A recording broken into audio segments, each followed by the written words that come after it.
Good morning everyone and মহানৱমীৰ শুভকামনা জ্ঞাপন কৰিছোঁ। কালি গোলাঘাটত পূজা চাই মাহীহঁতৰ ঘৰতে থাকিলোঁ আৰু এতিয়া আহি আছোঁ ঘৰলৈ।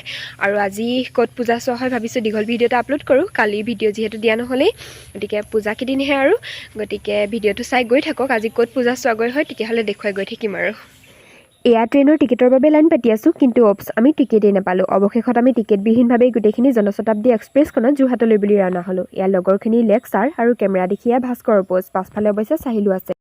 কথাতেই কৈ নহয়, য'তেই বাঘৰ ভয় ততেই ৰাতি হয়। আমি টিকেট ননাৰ বাবে আমাক আজি তিতিয়ে পালে। মই তাকেই কৈ আছিলোঁ। পিছে একো নাই, তেওঁৰ ওচৰতে আমি টিকেটো কাটি ল'লোঁ। ট্ৰেইনৰ পৰা নামি আমি লক্ষ্যস্থানৰ দিশে আগবাঢ়িলোঁ। পিছে লক্ষ্যস্থান ক'ত? যোৰহাটত পূজাহে চাম, ক'ত বা পূজা চাম সেয়াতো আমি নাজানো। সেয়ে আমি গোটেইকেইজনী আলোচনা কৰিছোঁ যে য'তেই মণ্ডপ দেখোঁ আমি তালৈকে যাম।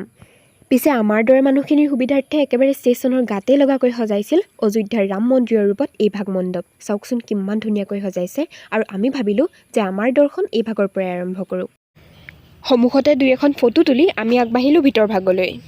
এয়া দেৱীমাৰ সাজ-সজ্জাও একেবাৰে চকুত লগাকৈ সজাইছিল। মুঠতে সকলো ফালৰ পৰা এই মণ্ডপভাগি খুব ধুনীয়া আছিল। কিছু সময় তাতেই কটাই দেৱীমাক দৰ্শন কৰি আমি সকলোবোৰ ওলাই আহিলোঁ।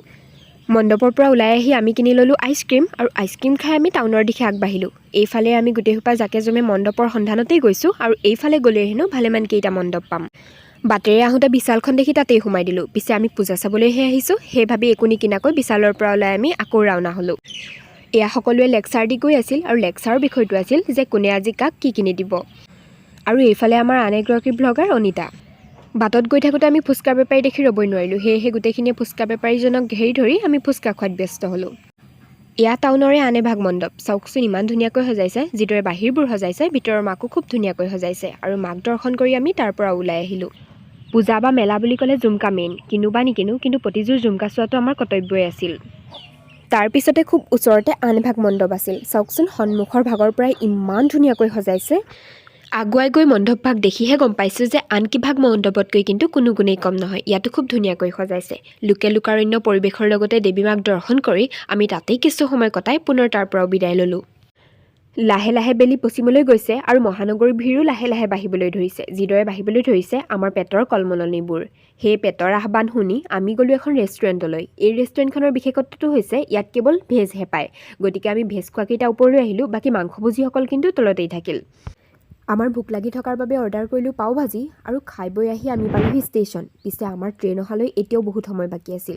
সেয়েহে আমি ষ্টেচনৰ কাষতে থকা ৰাম মন্দিৰলৈ গ'লোঁ। আৰু চাওকচোন ক'লা আকাশখনত মন্দিৰভাগ ইমান ধুনীয়াকৈ জিলিকিছে, যেন সঁচাকৈ অযোধ্যাৰ ৰাম মন্দিৰহে। আৰু এই মন্দিৰ দৰ্শন কৰিবলৈ ৰাতি হৈ অহাৰ লগে লগে মানুহৰ ভিৰো যথেষ্ট বাঢ়িবলৈ ধৰিছে। যিহেতু আৰম্ভণি আইচক্ৰীমেৰে কৰিছিলোঁ, গতিকে শেষ হোৱা আইচক্ৰীম হওক বুলি পুনৰ আমি সকলোৱে আইচক্ৰীম কিনি ল'লোঁ। অৱশেষত আমাৰ ট্ৰেইন পালেহি, আৰু আমি সকলোৱে হাঁহি ধেমালি ফূৰ্তি আৰু কথাৰ মাজেৰে প্ৰায় 3 ঘণ্টামান ট্ৰেইনত অতিবাহিত কৰি অৱশেষত আমি গোলাঘাট পালোহি। আমি সকলোবোৰ গোলাঘাটতে নামি দিলোঁ। যিহেতু আজি পূজাৰ শেষৰটো দিন, গতিকে গোলাঘাটখনো এৰি যোৱা নহ'ব বুলি আমি এভাগ মণ্ডপত সোমালোঁ। তাতেই আমি পোলাও খালোঁ। খাই বৈ আমি টাউনৰ ফালে গুচি আহিলোঁ। গোলাঘাটৰ এই ভিৰ দেখি চাগে অনুমান কৰিয়েই লৈছে যে গোলাঘাটৰ পূজা কেনেকুৱা। তেন্তে আৰু বহলোৱা নকৰোঁ। এই ভিৰ ফালি আমি ঘৰমুৱা হ'লোঁ। তেন্তে আজিলৈ ভিডিঅ'টো ইমানতেই সামৰোঁ। পুনৰ অন্য এটা ভিডিঅ'ত লগ পাম। তেতিয়ালৈকে বাই বাই।